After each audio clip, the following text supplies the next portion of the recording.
plant still operating, but at the same time, the fact that the plant is operating make it even more serious in terms of an eventual action against it.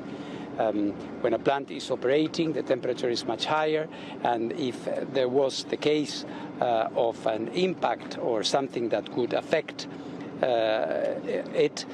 there would be serious consequences. Let's get more on the story now with Mariia Mezentseva in Kyiv. She's a Ukrainian member of parliament. Mariia, thanks so much for joining us on this news hour. Thank you. So what do you say to those Russian allegations that Ukraine's soldiers have something to do with what's happening at the Kursk nuclear power plant? Well, you know, nothing of the shellings which are happening in Ukraine, generally in Europe, would have ever occurred if Russia wouldn't invade Ukraine back in 2014. We see in this huge propaganda.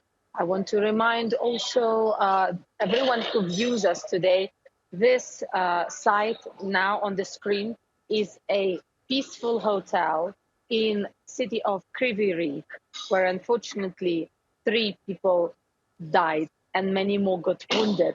1 person is still missing. And this is not a nuclear power or military facility or whatsoever linked to war process. Therefore, I want to emphasize the actions of Ukrainian military are directed only to, for instance, refinery spots like it happened last night, and not civilian infrastructure. On the contrary, Russia is daily conducting attacks with enormous amount of air drones, of cruise missiles, which can't be intercepted very fast and be turned down, even though Ukrainian air defense is trying to do more. That's why we call for our international partners to lift up the limitation for long-range missiles. That's why Kursk region is demilitarized now, as we see, so no Russian army is mostly present there.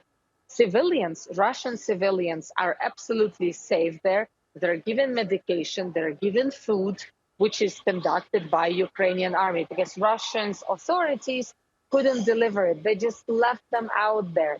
Children, adults, and also elderly people. That's why, you know, Kursk region now is demilitarized, but also used as a sort of safe buffer zone until we can reach out the refinery oil spots or any military production spot in Russia directly. You have rightly said there were no losses of life in the refinery oil spot in Russia. Mariia, is that the aim of Ukraine's military in the Kursk region right now, to stay there to achieve that? Because many are wondering, this incursion came as quite a surprise, it seems, to Russia, but also wondering how long Ukrainian soldiers will remain in that area.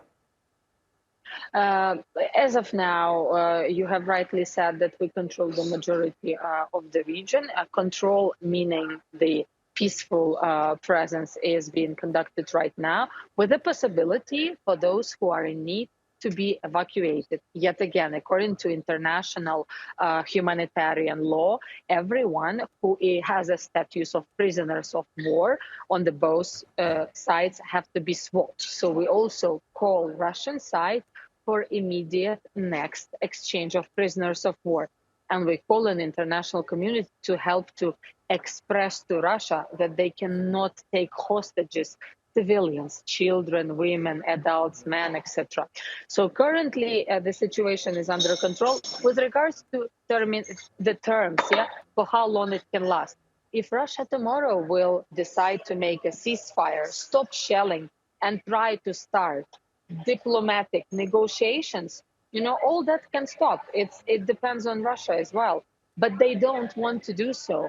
That's why Ukrainian President Zelensky, while planning second peace forum, was commenting yesterday that he doesn't exclude the participation of Russia. But the question mark is, what can Russia bring to the table? Can we yet again discuss peace formula? Can we exchange all prisoners of war, all for all?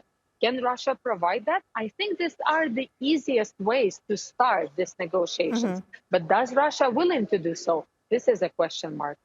Oh, yes, this really is the question mark, because it seems that Monday's massive attack on Ukraine, particularly on Kyiv, where you are, from Russia, seems to have been retaliation for Ukraine's incursion into the Kursk region. Is that also how Kyiv is seeing it?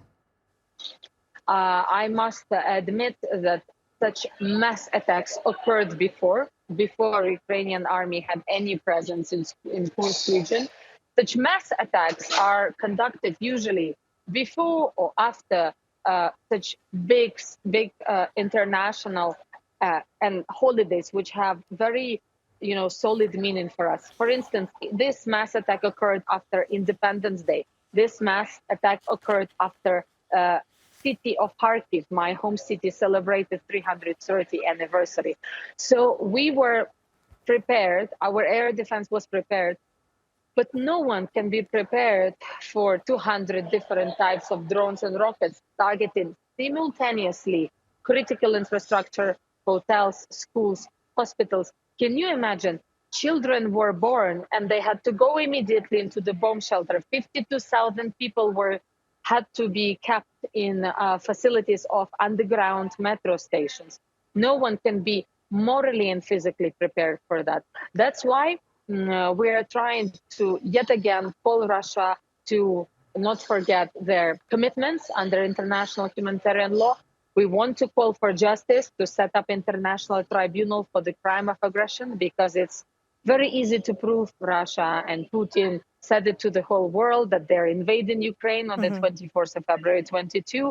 And of course, we call such partners as Turkey, for instance, to try influence the swap of prisoners, to try to send the signal that we need to bring in illegally deported children.